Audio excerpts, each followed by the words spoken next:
Halo pemirsa, jangan lupa subscribe YouTube channel official iNews dan nyalakan loncengnya.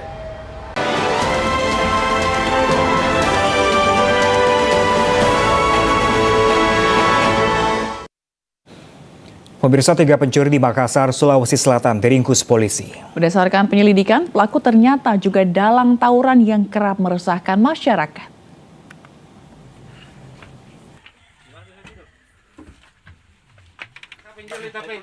Aparat Resmo Polsek Makassar, Sulawesi Selatan merespon keresahan masyarakat atas laporan kasus pencurian dan tawuran.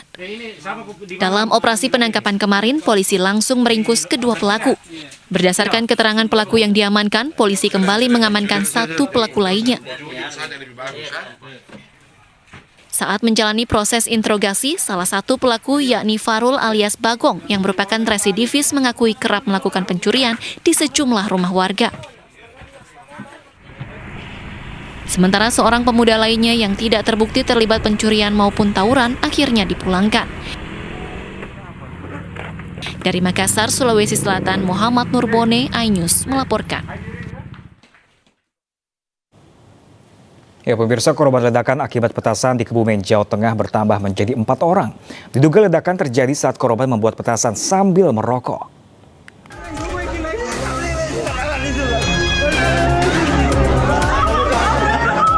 Korban meninggal akibat ledakan petasan di Kebumen, Jawa Tengah bertambah menjadi 4 orang. Salah satu korban meninggal di RSUD Prembun bernama Sugianto dengan kondisi luka parah di bagian tangan dan kaki serta luka bakar di sekujur tubuhnya.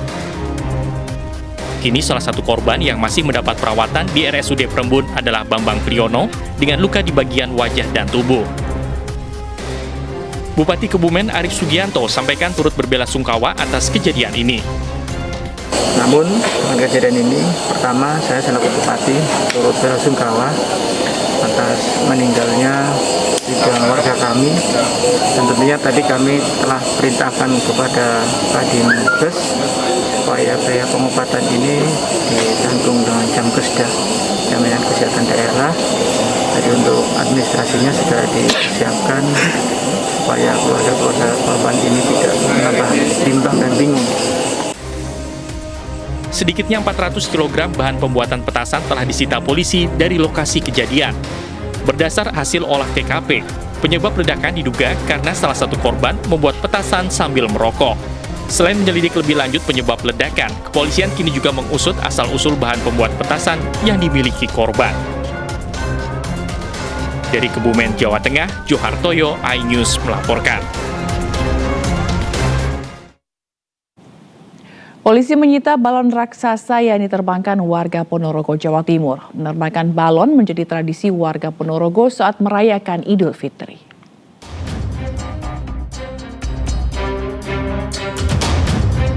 Bagi sebagian warga Ponorogo, Jawa Timur, menerbangkan balon adalah tradisi selepas sholat Idul Fitri. Meski sudah diimbau untuk tidak menerbangkan balon, masih ada warga yang menerbangkan balon udara. Polres Ponorogo, Jawa Timur merazia warga yang nekat merayakan Lebaran dengan menerbangkan balon raksasa dan menyalakan petasan berukuran jumbo. Dari sejumlah tempat, polisi juga menyita 17 balon lainnya dan ratusan petasan.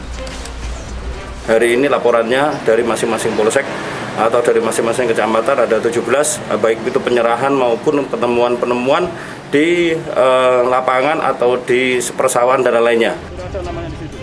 4 pelaku digiring ke Mapolsek Sumoroto beserta barang bukti balon jumbo berukuran 20 meter.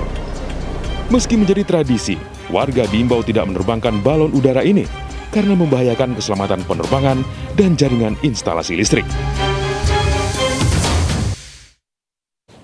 Kita beralih ke informasi kecelakaan, pemirsa. Mobil patroli polisi terjun ke jurang sedalam 12 meter dan nyaris menimpa rumah warga di Gunung Kidul, Yogyakarta. Karena medan yang sulit, proses evakuasi melibatkan petugas dan juga warga.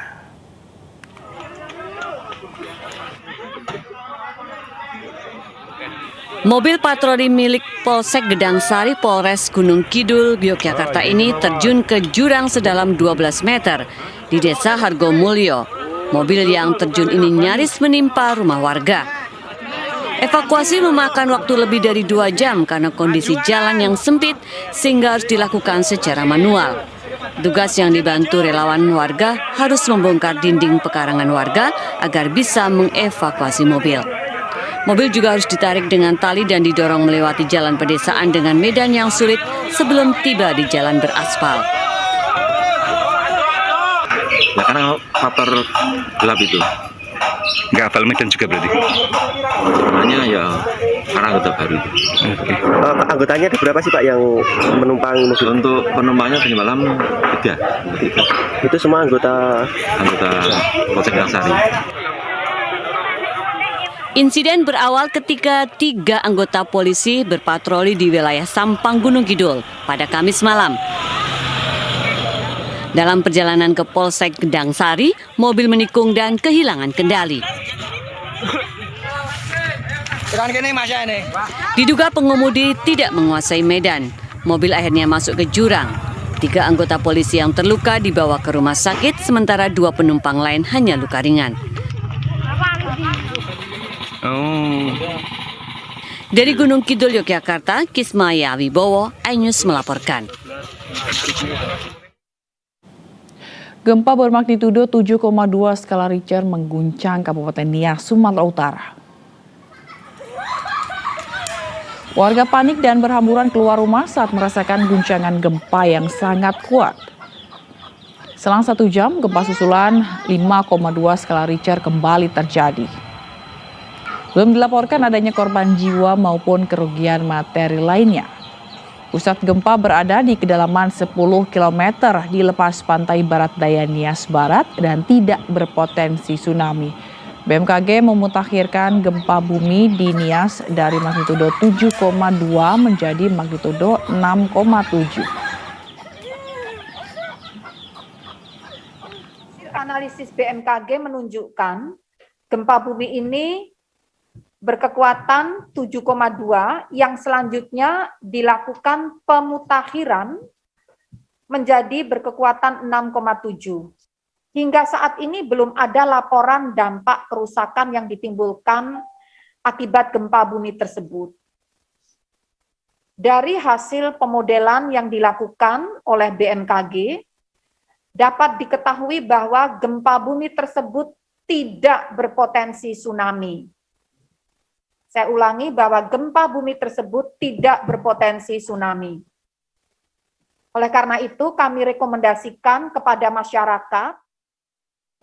Pasca banjir dan longsor di kawasan wisata Danau Toba, Kabupaten Simalungun, Sumatera Utara, arus lalu lintas masih terganggu. Material longsor berupa batu dan lumpur menutupi jalan lintas Sumatera sehingga jalur dialihkan.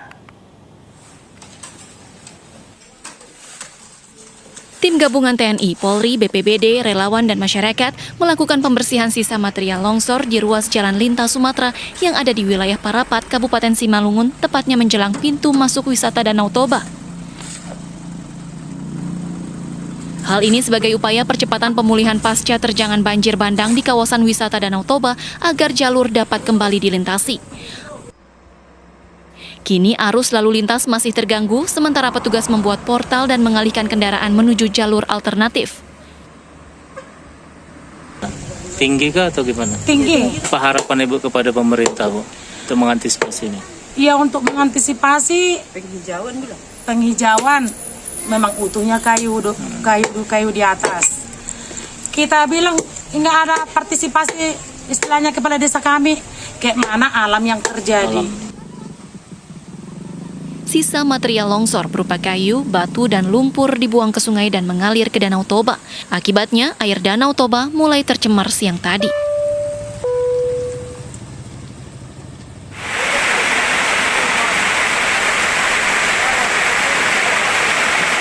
Sebelumnya, longsor terjadi di jalan kawasan wisata pintu masuk Danau Toba pada Kamis sore. Longsor dengan material batu dan kayu berasal dari perbukitan di sekitar danau.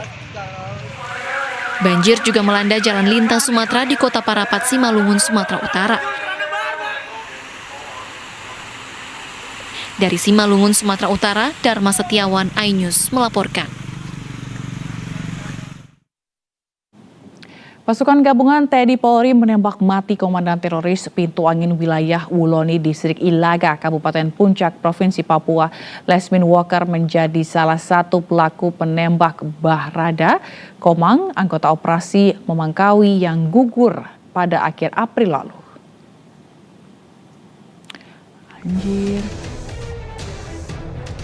Inilah komandan pasukan Pintu Angin kelompok teroris Lekagak, Telenggen yang dilumpuhkan pasukan gabungan TNI Polri pada Kamis lalu. Lesmin Walker ditemukan di persembunyiannya di wilayah Wuloni, Kabupaten Puncak, Papua. Barang bukti yang ditemukan berupa dokumen Papua Merdeka, berbagai senjata tajam hingga uang. Berhasil menembak mati satu anggota kelompok Lekagak Telenggen bernama Lesmin Walker, dan yang bersangkutan adalah salah satu penembak dari Bahrada Komang, anggota Ops Memangkawi beberapa waktu yang lalu.